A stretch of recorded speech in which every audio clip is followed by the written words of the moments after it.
Pernah tak anda terfikir macam mana perbuatan semudah membasuh boleh jadi satu ibadah yang sangat mendalam?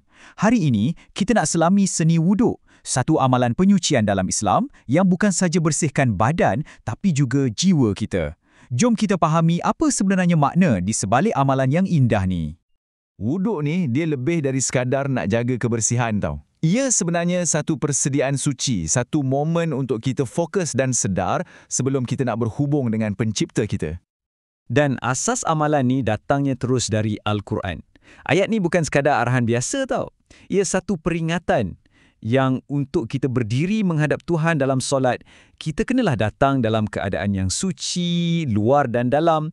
Ia satu perintah yang menekankan betapa pentingnya persediaan rohani kita. Okey, untuk kita betul-betul faham pasal wuduk ni, kita akan pecahkan kepada 4 bahagian. Mula-mula kita fahamkan apa itu wuduk. Lepas tu, kita tengok syarat-syarat penting dia.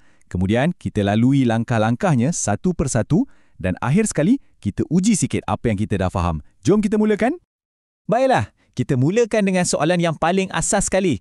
Apa sebenarnya wuduk ni? Dan kenapa kita buat? Apa tujuan dia yang lebih mendalam?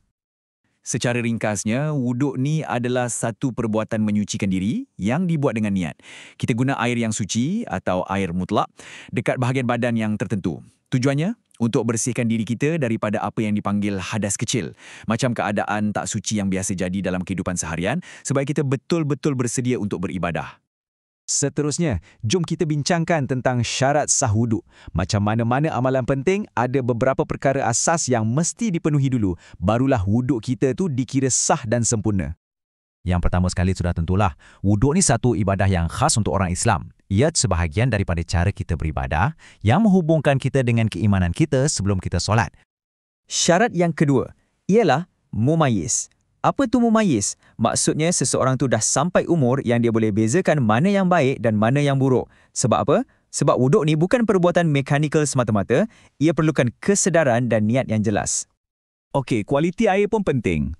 Syarat ketiga, kita mesti guna air mutlak. Ini maksudnya air yang tulen dalam keadaan semula jadinya. Contohnya macam air hujan, air sungai atau air paip kat rumah kita tu pun dikira air mutlak. Air ni suci dan boleh menyucikan.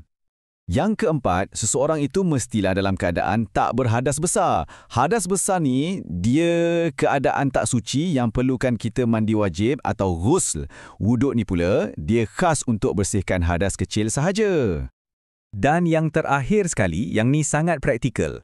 Kulit kita mestilah boleh kena air. Jadi apa-apa yang kalis air dekat kulit, macam cat ke, lilin ke, atau sesetengah pengilat kuku, semua tu kena tanggalkan dulu supaya air boleh sampai dan sucikan kulit kita. Okey, kita dah faham syarat-syaratnya. Sekarang, jom kita masuk bahagian praktikal pula. Jom kita lalui langkah-langkah wuduk ni sama-sama.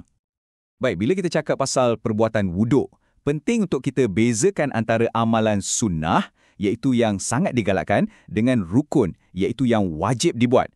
Langkah-langkah awal macam baca basmalah, basuh tangan, kumur-kumur dan bersihkan hidung, semuanya adalah amalan sunnah yang indah untuk kita bersedia sebelum masuk ke bahagian rukun. Amalan sunnah yang lain termasuklah mendahulukan anggota kanan, ulang setiap basuhan 3 kali, dan gosok secelah-celah jari tangan dan kaki untuk pastikan semua bersih. Tapi, ada satu perkara yang sangat penting. Melakukan wuduk mengikut tertib atau turutan yang betul. Yang ini adalah rukun. Wajib dibuat untuk pastikan wuduk kita sah. Dan selesaikan wuduk dengan membaca doa, itu cara yang terbaik untuk melengkapkan amalan ni. Baiklah, untuk bahagian terakhir, jom kita jelaskan satu perkara penting yang kita dah sebut tadi, apa beza antara syarat-syarat wuduk dan rukun-rukun wuduk. Jadi, apa sebenarnya beza antara syarat sah, perkara yang kita kena ada sebelum mula, dengan rukun, perbuatan wajib semasa kita berwuduk? Dua-dua ni penting tapi fungsi dia lain. Jom kita pecahkan. Tengok jadual ni. Senang je nak faham. Syarat sah ni adalah benda-benda yang perlu ada sebelum kita mula berwuduk lagi. Contohnya, guna air yang suci. Kalau tak ada, wuduk tak sah. Manakala rukun pula, ia adalah perbuatan teras yang wajib kita buat semasa berwuduk. Contohnya, niat dan membasuh muka. Kalau tertinggal rukun, wuduk kita tak akan lengkap.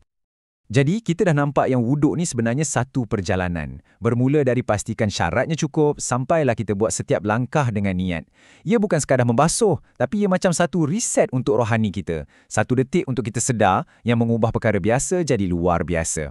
Jadi, lain kali bila anda ambil wuduk, cuba fikirkan sejenak. Macam mana perbuatan yang ringkas ni boleh ubah bukan saja kebersihan diri, tapi juga keadaan hati dan fikiran anda sebagai persediaan untuk berhubung dengan sesuatu yang lebih agung.